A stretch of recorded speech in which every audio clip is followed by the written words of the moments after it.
Hi everybody, welcome back to my channel. So I'm just going to cook me a little dinner tonight. I'm in the mood for spaghetti. So what I'm going to use for the meat are these meatballs that I had purchased at Target not long ago. I'm just going to try to make it quick and easy. I don't feel like being in the kitchen for too long. Let me throw in some butter to brown the onion and garlic and celery in. Okay, so I got a card in the mail from Sadie. It is a St. Patrick's Day card.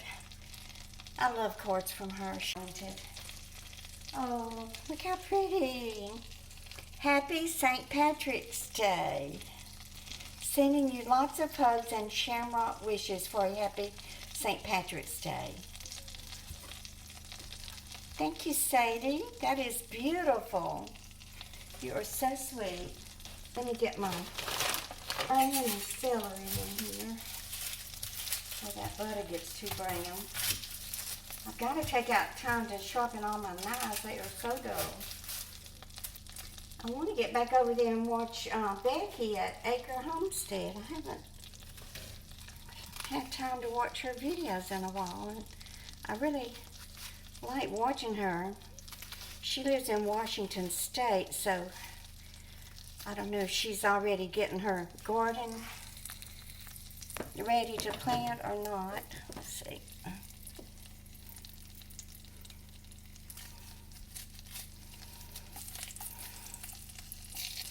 Do any of y'all watch Brittany Vasseur? She's an influencer and a lifestyle vlogger. I've been watching her about 5 years, I guess, since her first child was born. She's married to a man named Ryan, and apparently he was not as good of a husband as she wanted all of us to believe. So about a year ago, she let all of us know that they were getting a divorce.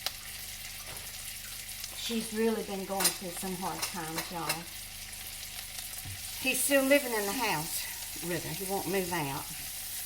And he's trying to get a lot of her earnings from YouTube. Although the YouTube channel existed before they ever got married, and she's the only one, you know, that makes all the videos. Once in a while, he would make an appearance and do some kind of silly little skit. So she hired some attorneys, and they went to court and everything yesterday or one day this past week, and it turned out to be a disaster. They met with a mediator, so now she fired her attorneys because Ryan is trying to get everything. He wants her to move out of the house, and he wants the house, and he wants her YouTube income. He wants her to pay child support. It's just crazy. They live in California, so that's a 50-50 state, but she's holding up. I mean, she appears on camera that she's holding up, but I know she's very fragile, and she does have some, you know, problems with anxiety. I will put a link to her channel in the description box below if any of y'all want to go over there and support her, because now, I mean, she's got those 2 children to support, and I guess looks like she might have to be supporting her husband forever. According to Social Blade, she doesn't make that much money. I mean, she has a little over 1 million subscribers. And I guess from Social Blade, looks to me like she's probably only making $4,000 or $5,000 a month. That's not very much, especially when you have a high mortgage living in California. I knew there was trouble brewing because during COVID, he's a big workout guy, and he spends 3 hours at the gym every day. Even when she was having so much trouble with postpartum depression and trying to take care of her little boy after he was born, her husband still went to the gym every day for 3 hours. So during COVID, he had this elaborate gym installed in their garage. and it cost a lot of money. And then not long after that, they decided to start their own business out in Beautiful Earth, you know, where she's manufacturing or has manufactured like bamboo sheets and things like that. And he quit his job. So I knew right then trouble was going to be brewing in that household. And sure enough, it wasn't long after that she announced that they were getting divorced. Y'all have to let me know which YouTubers are your favorites. I still love Dr. Grande. He just uploaded a video about Princess Kate and that photography scandal that they got going on over there in England. I don't know what's going on with the monarchy. I do feel sorry for King Charles. I mean, he's waited, what, 70 years almost to become king, and then he gets diagnosed with prostate cancer. Just awful. I do feel sorry for him. I'm not a big royal worshiper or watcher or anything, but I don't want anybody getting cancer. And then they won't even tell us what is wrong with Princess Kate. I mean, the more secretive you are with things, the worse the rumor mill is, right? And they just said she had abdominal surgery. Well, what is that? A hysterectomy or ovarian cancer? Or, you know, what's going on? And then they showed a picture of her in the passenger seat with her mother driving an Audi. That doesn't even make sense. Who would be driving? Why would her mother be driving the princess around in a regular car? Don't they have to ride in these cars that are bulletproof and with bodyguards and all of that? I don't know. That don't make sense to me. And it doesn't even look like Kate to me. I think it's an imposter or something. Or maybe it was an old picture. But the picture that she put up of Mother's Day with the children, the main news sources in AP and all Reuters, all those news sources refused to publish it because they're saying it was fake. So, you know, that makes everybody think that maybe she's really sick. Maybe she has cancer or something. Then I'm going to just kind of cover these meatballs and put in a can of tomato sauce. Y'all have heard me talk about my mother. You know, she never allowed me in the kitchen. I don't know if she allowed my sister Bobby or not. I doubt it. But when Bobby married her husband, he had a wonderful mother. Her name was Lois, and she took Bobby under her wing and taught Bobby everything that she needed to know to run her house. But when I married Scotty, I knew nothing. So I tried to make spaghetti one night. So I boiled the spaghetti and I heated up some ketchup and put that over the top of the spaghetti. Of course, he laughed at me and made fun of me. I didn't know. I thought spaghetti sauce was made with ketchup. It was red. It looked like ketchup to me. So after that ordeal, I got in Scotty's car. I didn't have a car. Drove to Lumberton and sat down with Mom with a notepad and pencil and paper. And I said, Mother, you're going to have to tell me how to cook.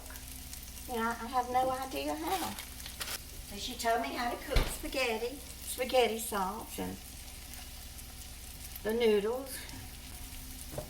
I'm going to go ahead and just put the meatballs in here and let them brown up a little bit too. So we sat down. I said, well, Mom, how do you cook a roast? So she told me, well, you put salt and pepper on it and cover it in, coat it all around in flour. Then you brown it in a skillet, pour in some water and let it cook a couple hours in the oven. Put in some onions and garlic and potatoes and carrots, and that's your roast. I said, well, how do you cut up a chicken? I don't remember if she showed me or not, but maybe she did. You know, how do you fry chicken? I had no idea.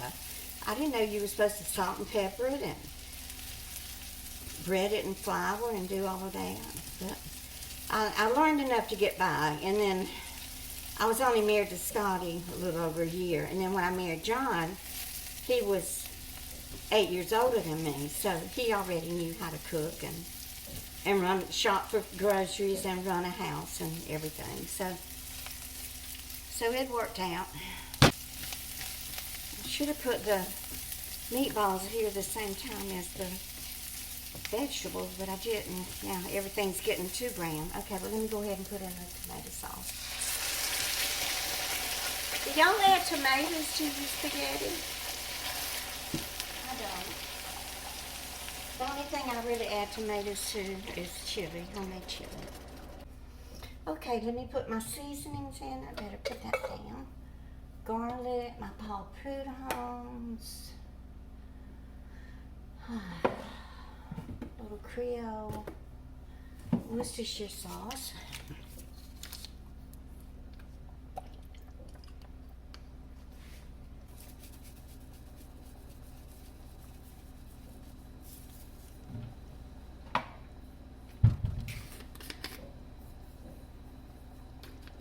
Y'all, I just started putting turmeric in everything. It's supposed to be anti-inflammatory, so to me it has no flavor, so it doesn't matter. And it really doesn't bother me drinking it and drinking the turmeric and the black pepper in my cup of hot tea. I can't taste it either.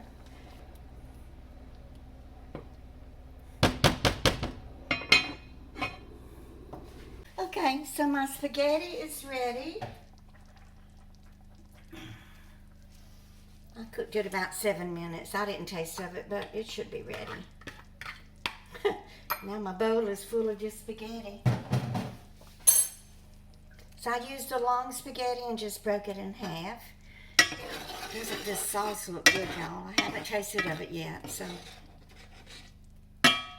Now I'm craving a skillet of cornbread. Well, maybe I'll make a skillet of cornbread tomorrow. Oh, I'm going to have more meatballs and sauce. That's okay. I can make a meatball sandwich. So here we go. Still have my nebulizer. Have my nebulizer up here, taking up room. So here it is. Let's taste some of it. I'm really happy with these meatballs that I found at Target. When I get my check Thursday, I have all kinds of plans, y'all, for my YouTube check. It'll probably be gone by Friday. I want to go back to Target and get some more of these and get a bag for Jill. I'm always wanting to do something for Jill to help her because I see now she's working 2 part-time jobs. She got another job, and most of those hours, though, she made the arrangement with the clinic where she's working to work in the mornings because of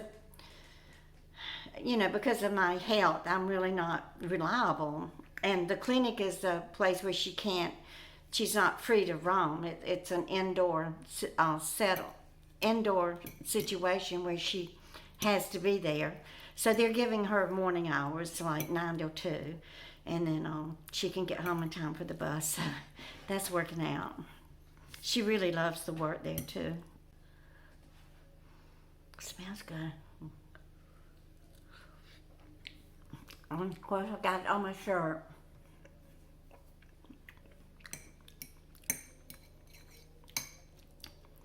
It's good. It's really good. You saw how quick and easy it is with these frozen meatballs. You don't have that ground beef that you have to thaw out and brown and splatter all over the place. Now my shirt is covered in spaghetti sauce, but it's okay. I gotta wash it anyway. It doesn't really matter what's on it, right? It's really good. It doesn't need anything else. That Paul Prud'homme seasoning that Will sent me is perfect in this. So thank you for watching. Don't forget to hit that thumbs up button, like and share and subscribe. And you just keep on coming back.